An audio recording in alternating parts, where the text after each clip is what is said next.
So first of all, a very good warm welcome, and on behalf of School of Law and Justice, ADAMAS University. So this is the first time you're coming to India, as I heard from you. So what is your experience coming to a university of 3 years of inception? So what do you feel coming here?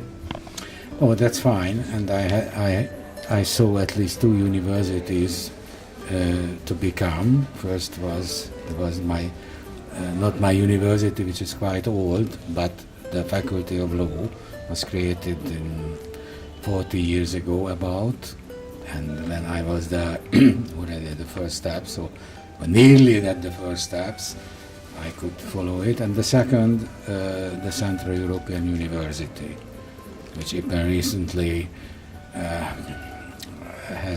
is a rather complicated situation, but it was really built from the nothing to a very important, or highly important university, a private university. And mine was, of course, public university. So I suppose that it is, as I saw here, it is very important, as it seems to me fantastically quick and growth, and a very nice campus. I heard that till 1895 there are 8 different marriage laws in Hungary. Yes. So what is your take on that, sir?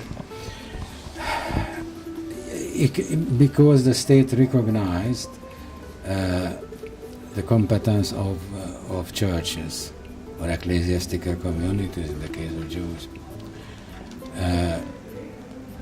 to govern family relations among their members, or within, but it really within the jurisdiction of the several denominations, as it is usually called, denominations, because their existence was recognized by the state, and they gave them certain rights. But it was based on the assumption that most people will marry from their own religious community, so Catholics and so forth. But this was not the case, even not in the 18th century already, and then later on this tendency became more and more clear. There were first of all, there were a lot of mixed marriages, mixed in the sense of that the spouses belonged to different churches, different denominations, mostly Catholics with Protestants. But there were every combination was possible, and this situation that meant, for instance, that there were 8 marriage registers and birth registers in Hungary.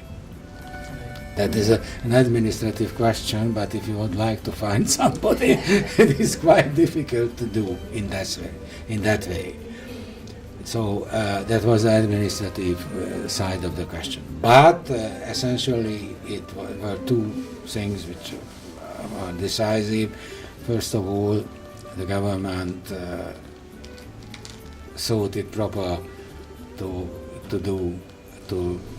separate a bit from the churches, especially from the Catholic Church, which was in Hungary in a very privileged situation.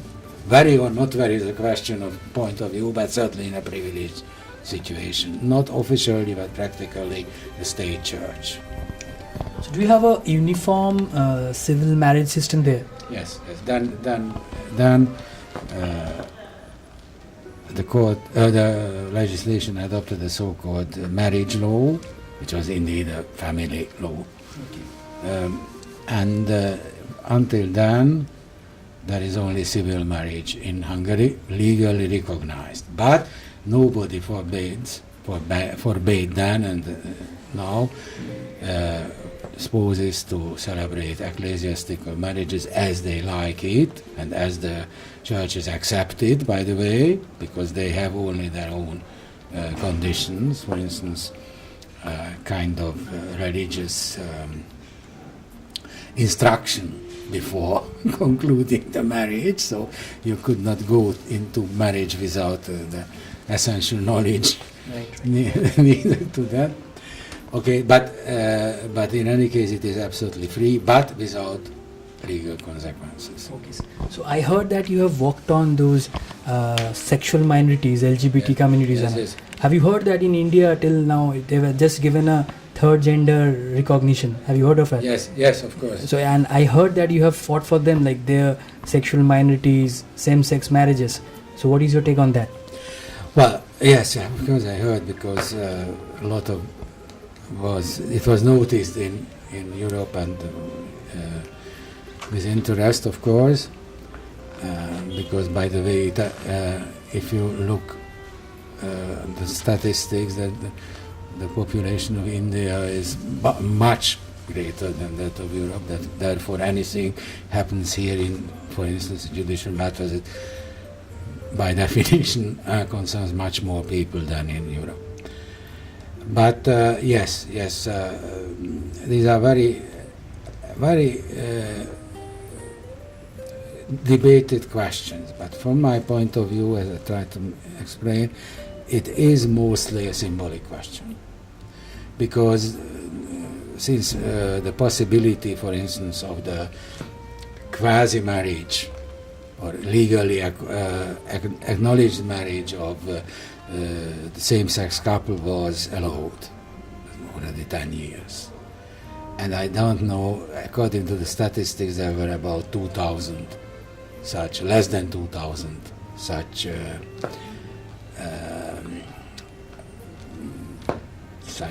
agreements, let me call it such, were registered. So it is not an important number, even in Hungary not, with this 10 million population. Then, and out of them about 8 million of age, that is to say, very, very little, practically nothing. I would say that everybody is something, but not a real social problem in itself. But the idea that this is possible is a philosophical question, namely whether I would like to extend my preferences to others. So that's what most people like, to say that, okay, I prefer that you do something which I prefer to do. And yes, that's the problem. So, like, I won't waste your much time, sir. Like, question, like, from my part, like, as in, we the faculty members are here. So, how could we collaborate with your university in terms of research and other developments, sir?